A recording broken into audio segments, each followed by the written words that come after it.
রোজকার রান্নার থেকে আজকের রেসিপি পটলের দোরমা। আজ রান্না করব পটলের দোরমা। তো আমি নিয়েছি পটল, পেঁয়াজ, আদা, পোস্ত নিয়েছি 2 চামচ পোস্ত, তাতে 4টা কাজু দিয়েছি, এটা বেটে নিব পোস্তর কাজুটা।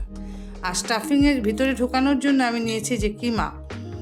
তো কিমাটাকে আমি পেঁয়াজ, রসুন, গরম মশলা, এসব হলুদ লবণ দিয়ে একটু ভাজা ভাজা করে নিয়েছি, এটা পটলের ভিতরে ঢোকাবো। এটা কিমা নিয়েছি, গরম মশলা, দই আর কিশমিশ, এই দিয়ে আমি আজ বানাবো পটলের দোরমা। কড়াইটা গরম হয়ে গেছে, এখন আমি পটলগুলি ভাজার জন্য তেল দিয়ে দিলাম। মোটামুটি 3 চামচের মতো তেল দিলাম। তেল দিয়ে তাতে আমি পটলগুলি দিয়ে দিলাম, দিয়ে সামান্য লবণ দিয়ে দিলাম। পটলটা ভাজা হবে তো, এটাকে আমি ঢাকা দিয়ে মিডিয়াম আঁচে ঢাকা দিয়ে দিয়ে পটলগুলি ভাজবো। তো আমি ঢাকা দিয়ে দিই, মিডিয়াম আঁচে পটলটা আস্তে আস্তে হোক। এখন আমরা ঢাকনাটা খুলে দেখি যে পটলটা কেমন সিদ্ধ হয়েছে।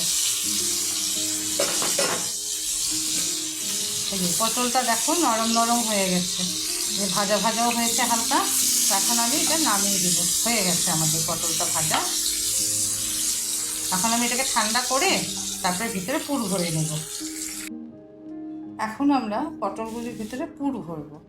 তো এই যে কিমার পুরটা নিয়েছি, সেটাকে আমি এভাবে ধরে এরকম চিকন করে নিলাম, করে তারপরে এটার মধ্যে ঢুকিয়ে দেবো। এটা চামচ দিয়ে ঢুকানো যায় না, ফেটে যাওয়ার ভয় থাকে। তো এরকম হাত দিয়ে আমরা এরকম করে ঢুকিয়ে দেবো।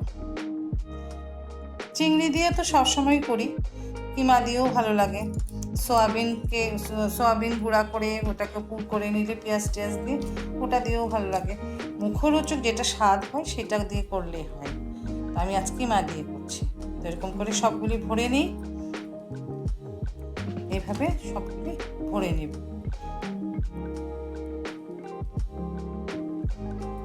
একদম টাইট করে ভরে নিই, ভেতরটা খালি খালি থাকলে ভালো লাগে না। এরকম পুরো টাইট করে ভরে নেব, সবগুলো এইভাবে ভরে নিই।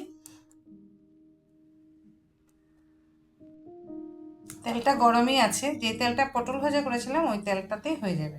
তো আমি এখানে একটা তেজপাতা ফোড়ন দিয়ে দিলাম। তেজপাতা ফোড়ন দিয়ে তাতে আমি দিয়ে দিব পেঁয়াজ আর আদা বাটাটা, যে ছোট একটা পেঁয়াজ আর একটু আদা নিয়েছিলাম, ওটাকে পেস্ট করে নিয়েছি, ওটা দিয়ে দিলাম। দিয়ে দিব আন্দাজ মতন লবণ। লবণ আমরা পটল ভাজাতেও দিয়েছিলাম, পুড়েও আছে, তো বুঝে লবণটা দিয়ে দিলাম।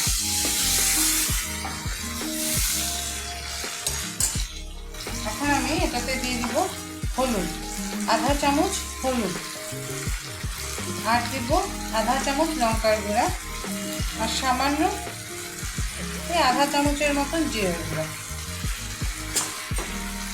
দিয়ে আমি মশলাটা একটু কষিয়ে নিই। মশলাটা কষানো হয়ে গেছে, তেল ছেড়ে দিচ্ছে। এখন আমি তাতে দিয়ে দেব এই পোস্ত আর কাজু যে বেটে রেখেছি, পোস্ত কাজু বেটে রেখেছিলাম, যে পোস্ত কাজু বাটাটা দিয়ে দিলাম।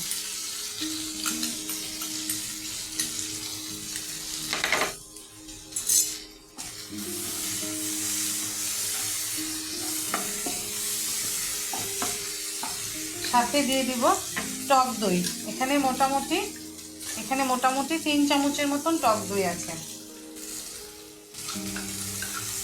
টক দইটাকে একটু ফেটিয়ে দিয়ে দিলাম।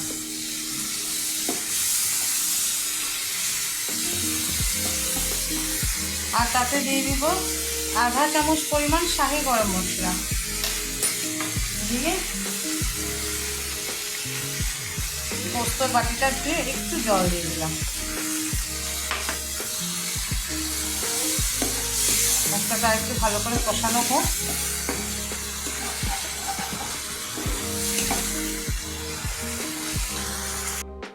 মশলাটা মাঝামাঝি কষানো হয়েছে, এখন আমি তাতে একটু চিনি দিয়ে দিলাম, দিয়ে আধা বাটির মতন জল দিয়ে দিলাম। পোস্ত ধোয়ার বাটিটা, এবার আধা বাটি জল দিয়ে দিলাম। এটা ফুটে উঠুক, তারপরে আমি তাতে দিয়ে দিব পটলগুলি। ফুটে গেছে। এখন আমি তাতে পটলগুলি দিয়ে দিলাম, দিয়ে একদম লো ফ্লেমে মোটামুটি 5 মিনিটের মতন হতে দেব, ঢাকা দিয়ে রাখবো।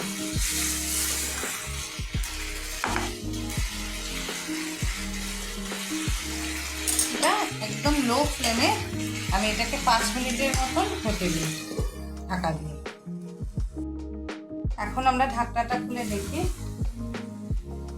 এই যে আমাদের তরকারিটা সম্পূর্ণ হয়ে গেছে। পটলের দোরমা এত সুন্দরভাবে মশলাগুলো সুন্দরভাবে মাখা মাখা হয়ে গেছে। এখন আমি তাতে দিয়ে দিব কিশমিশগুলি, আমি ভিজিয়ে রেখেছি কিশমিশটা, ওটা দিয়ে দিলাম। আর সামান্য আধা চামচের মতো ঘি দিয়ে দিলাম।